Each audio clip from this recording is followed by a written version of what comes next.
ಇವತ್ತು ನಾನು ಮೆಂತ್ಯ ಗಿಡ ನೆಟ್ಟ 23ನೇ ದಿನ.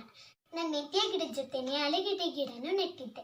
ಅದನ್ನ ಮೆಂತ್ಯ ಗಿಡಕ್ಕೆ ಬರೀ ಕಾಳು ಹಾಕಿದ್ದೆ, ಆಲೂಗೆಡ್ಡೆ ಗಿಡಕ್ಕೆ ಮೊಳಕೆ ಬಂದಿರೋ ಜಾಗನ ಕಟ್ ಮಾಡಿ ಮಣ್ಣಲ್ಲಿ ಎರಡನ್ನೂ ಹಾಕಿ ದಿನ ಬಿಸಿಲಲ್ಲಿ ಇಡ್ತಿದ್ದೆ, ನೀರು ಹಾಕ್ತಿದ್ದೆ.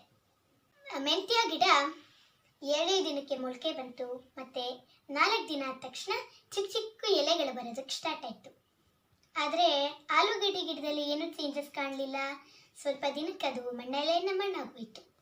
ನಾನು ಅಂದ್ಕೊಂಡೆ, ನಾನು ಇಷ್ಟು ಮೊಳಕೆ ಬಂದಿರೋ ಜಾಗನ ಪೀಸ್ ಮಾಡಿ ಹಾಕಿದ್ದಕ್ಕೆ ಇದು ಬದಲಿಲ್ವೇನೋ ಅಂತ ಹೊಸದಾಗಿ ಪೂರ್ತಿ ಆಲೂಗೆಡ್ಡೆನ ನೆಟ್ಟೆ.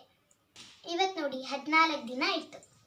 ಇವತ್ತು ನಾನು ನೆಟ್ಟಾಗ 2 ಮೊಳಕೆ ಇತ್ತು, ಇವಾಗ ಸುತ್ತ ಮೊಳಕೆ ಬಂದಿದೆ ನೋಡಿ. ಮೆಂತ್ಯ ಗಿಡದ್ದು ದಿನಕ್ಕೂ ಎಲೆ ಬೆಳೀತಾ ಇದೆ. ಇವತ್ತು ನೋಡಿ ಎಷ್ಟು ಉದ್ದ ಆಗಿದೆ, 23ನೇ ದಿನ ಇವತ್ತು. ನೋಡಿ, ಮೆಂತ್ಯ ಗಿಡ ಬೇಗ ಬೆಳೀತಾ ಇದೆ, ಆಲೂಗೆಡ್ಡೆ ಗಿಡ ಸ್ವಲ್ಪ ಟೈಮ್ ತಗೋತಾ ಇದೆ. Break Free Solutions, brought to you by Project Discovery, supported by Enable India and Google.